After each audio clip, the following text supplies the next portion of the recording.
in the world did I end up here? In the middle of the Middle East of all places? I am an American after all. It all started when my boss decided to off me by trying to send me on assignment to take photos in Syria. Syria? Are you kidding me? You want to kill me off or what? Are you jealous that I'm a better photojournalist than you? There's got to be a better way to get ahead in this world than going off to a war zone, right? I mean, the Middle East? My parents would have heart attacks. Isn't the Middle East just one giant war zone with toxic clouds of petroleum for air, with Bedouins camping with camels in the desert? Needless to say, my desire to get ahead in my career won out over my fears. I was first sent to Egypt to get adjusted to the Middle East and take photos of a new archaeological discovery at the pyramids. I was to wait for my further assignments in the region, but that's when I met Farah. Farah was like a mythological goddess descending from the pyramids to earth to speak with me and show me the way. She's a Persian belly dancer, and the way she dances is the most feminine energy in the universe, being expressed through the most beautiful embodiment of a woman's flesh, delicate yet intense. Are you serious? Women are this hot in the Middle East? I mean, it is the Middle East after all.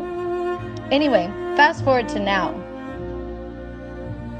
Farah convinced me to come with her to Dubai, where she lives. Now, how did she convince me to come to the Arabian Gulf? The Persian Gulf? Arabia?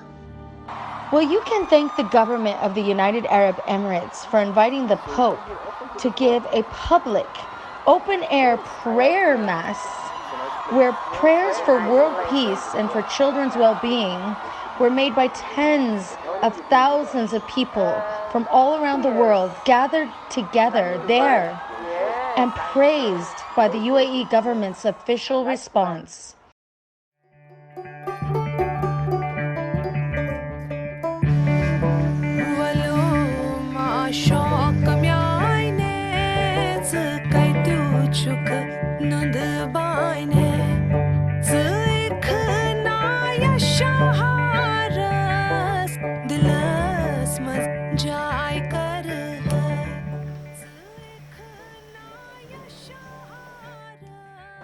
Hi. Hi.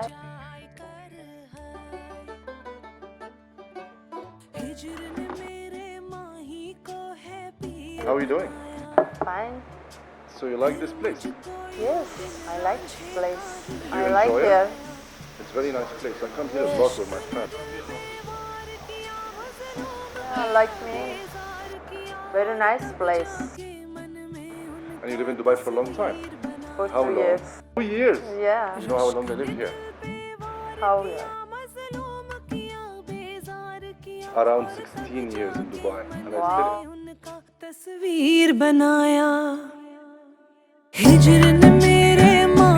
Well, I guess since Trump has banned Persian to enter into US, I have to start searching a husband here.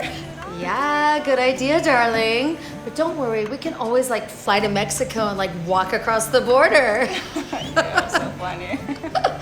Cheers! Salamati! Salamati.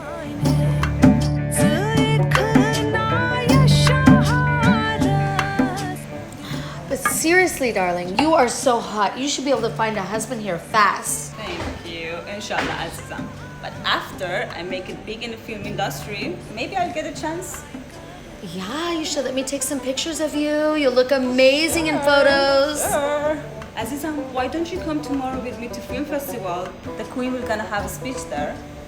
Oh my God, wow, amazing. I'm coming for sure. I hope I get to take pictures. Sure.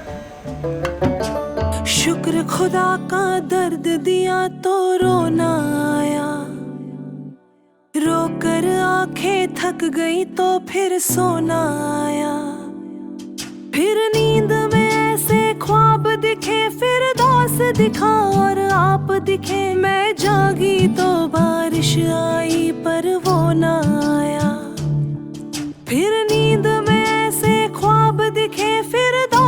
दिखा और आप दिखे मैं जागी तो बारिश आई पर वो ना आया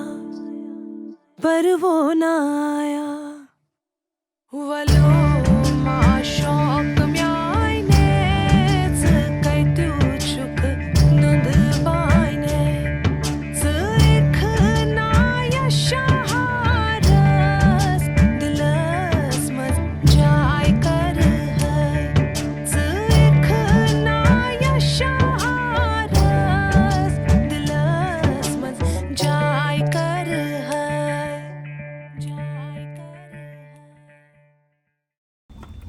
Marhaba. Can I see your IDs? Okay, let me find mine. Here it is. American. Good. You can go. Thank you. And yours? Habibi, I don't have with me. I didn't know. Oh, voila. So you know that. Fine. Then I'll scan your eyes. Hayati, okay.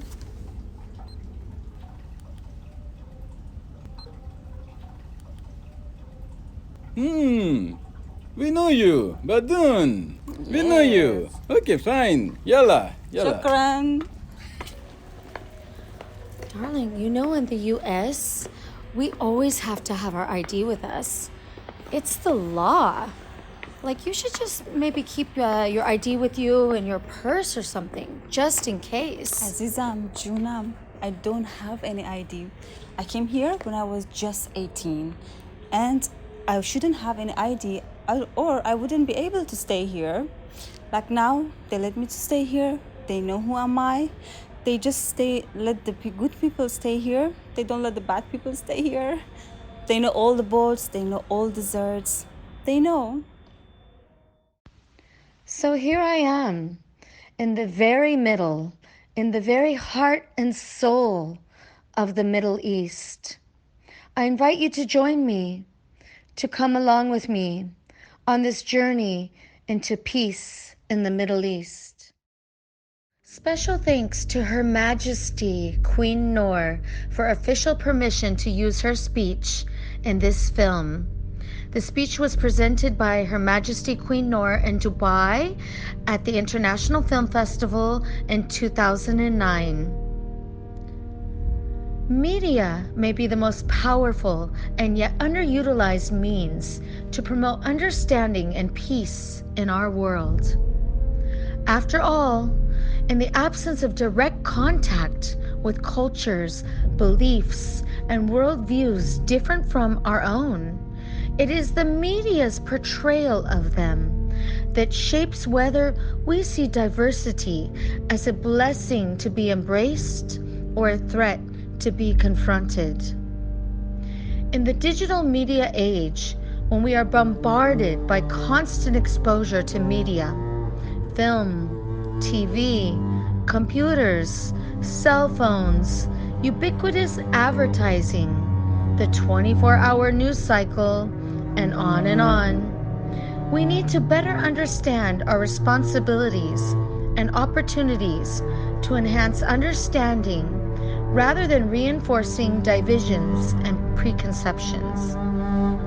For those of us who have ancestors, family, or friends across identity lines that are too often used to divide people, this is not only an abstract question, but a deeply personal concern. And so it is for me. I am an Arab American by birth, granddaughter of Syrian immigrants to the Americas at the turn of the last century, raised in a Judeo-Christian society, educated in the West, and became a Muslim before I married a Hashemite direct descendant of the Prophet Muhammad, peace be upon him. I am just one of the millions for whom Western and Islamic cultures are not mutually distinct entities destined for confrontation, but harmonious and wholly constituent parts of who I am and what I believe. Since childhood, I've been a frustrated witness to the proliferation of distorting stereotypes in literature, film, television, and the press about Arab and Muslim cultures, which mostly persist to this day. My family name was the subject of a quiz in a Washington, D.C. newspaper. Were we animal, vegetable, or mineral? I still remember my shock over the limited release of Mustafa Akkad's brilliant film, The Messenger, which, if viewed more broadly, could have done so much more to introduce people the world over to a faith, a region, and great prophet, peace be upon him, that remain deeply misunderstood to this day. I first arrived in the Middle East 35 years ago after university, and I recall vividly the frustrations of my friends among the Western journalists located in the region over the editing out of their pieces of Arab social, cultural, and political realities from the reports they filed back home. Realities that to a great extent are still not present in the Western media. But over the last decade, much has improved, even while much has remained the same.